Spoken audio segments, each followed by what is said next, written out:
Welcome, everyone. I'm Laura DeFranco, the CEO of Brave Healer Productions, where we have a mission to wake the world up to what's possible, one brave word at a time. And here today to help me with that mission is one of the authors of a new book that we have coming out. This one is called Stop the Silence, Thriving After Child Sexual Abuse. Welcome, Beth Donahue. Thank you for being here. Thank you, Laura. You're welcome, and I'm very excited about being a part of the book. You guys, Beth Donahue is an advocate for children and belongs to multiple organizations that create laws for the protection of children.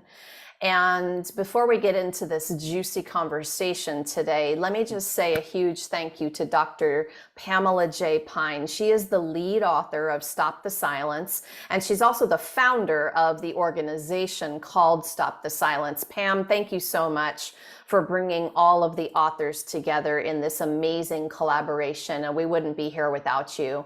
You have an incredible mission. And Beth is part of that. So, Beth, tell us a little bit about the chapter that you wrote for the book. Um, I was abused as a child by three men, and we started an organization back in 2012, 2013, and it's called the Innocence Revolution. And as a matter of fact, Pam was one of the board members. That's how I met Pam. And she called and asked me if I wanted to be part of her project and write a chapter. And absolutely, I told her. And I believe it's very important for everybody to know what a child goes through, um, and to know what the symptoms are, and also to know what the therapies are to help a child. And that's why I agreed to do it. I've been through it myself. I have succeeded in my life. I've been through a lot of trauma, been through a lot of heartache to get to where I am today. So I want everybody that is a victim or a survivor to go from victim to survivorship, and then a survivor to go to become a thriver, and everybody to be successful and have a normal life. Just because you're abused doesn't mean that you have to carry that through your whole life and live like that. Everybody deserves to own a home. Everybody deserves to work an important job, and any job is important. So it doesn't matter what you do, just as long as you're healthy, in your heart, in your head, and that you have the things in life that you need. So, thank you so much for saying yes to this. And thanks for stepping up to that challenge I gave everybody to write that vulnerable story. But for the listeners today, the book is also an amazing toolkit because all of the authors have put some of their master teachings into a practice for you all there. Mm-hmm. And Beth, tell us a little bit about, don't give it all up, but tell us a little bit about your practice. Um, I've done different things over the years, and one of the first, probably the hardest thing to do was when you go through the abuse for the second time, when you actually go to counseling. And I had to go through about four different counselors, and the reason why is because I wasn't comfortable with a couple of them. So I made the decision that I would go see somebody else, someone that I could relate to, someone that I could speak with, and that is very important.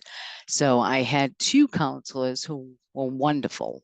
Um, so I got to talk to them. They taught me, how to love myself, and what I needed to do to be successful. But during that period of time, it was going through the pain all over again. It wasn't physically happening at that point, but it was going through the pain.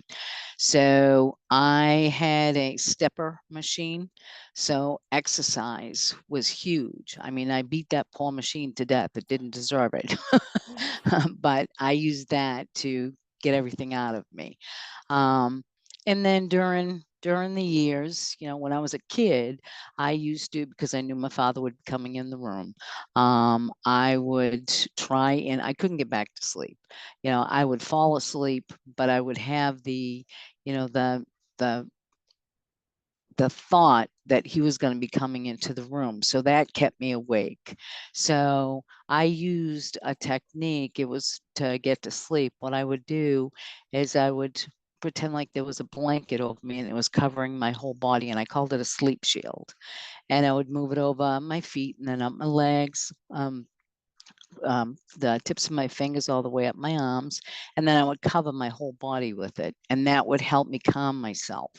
And once I was calm enough, eventually I would fall asleep. But that was when I was a little kid, and I didn't know any other techniques at that point. I don't know where I learned that either, but it helped me, to at least get, partial sleep in a night. So as I get older, I learned, going to counseling, I learned different techniques. And where I was in the business world, sometimes I would get almost like a panic attack. So I learned techniques like pushing my fingers together, concentrating on that when I was in a meeting and I was talking, just simple things like that to get me through the everydays. And most people, when they're an abuse victim, don't talk about it. So one of the things that I learned to do is to vocalize and talk to other victims, talk to counselors, and let people know not so much my own story, but talk to them, about what happened to them isn't their fault.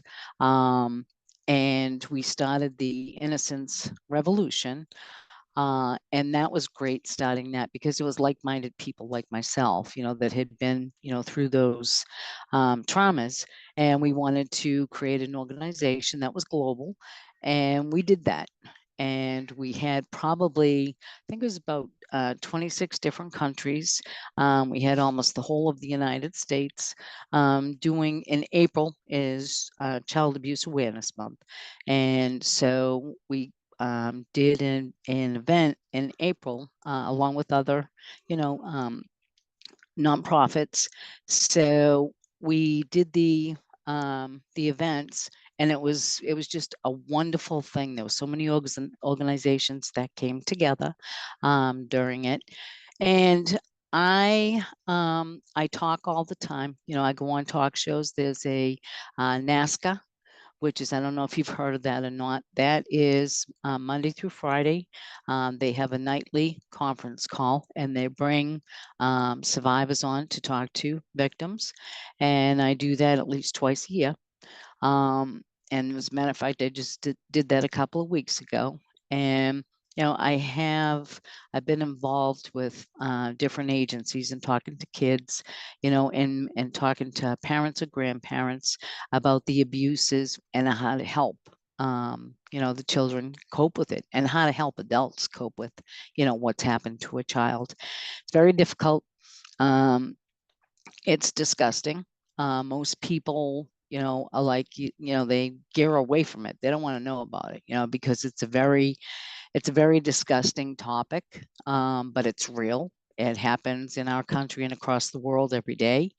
Um, and I am thrilled when they put a sexual predator, a sexual offender behind bars. I wish the laws would be, a little different. I wish they wouldn't be so lenient. I'm involved with changing the laws. I got involved up in Massachusetts, trying to abolish the statute of limitations. We went and we sat in front of the Judiciary Committee.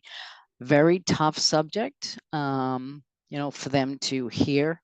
And they still, even after giving testimony, letting them know that in my family, it's been 3 generations of kids that have been molested, explained it to them.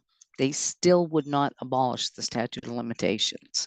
So they gave us up to the age of 56. Why they just wouldn't say, there's zero tolerance for it, and it doesn't matter what age you are, but they still will not do it. Florida is a state that has abolished the statute of limitations.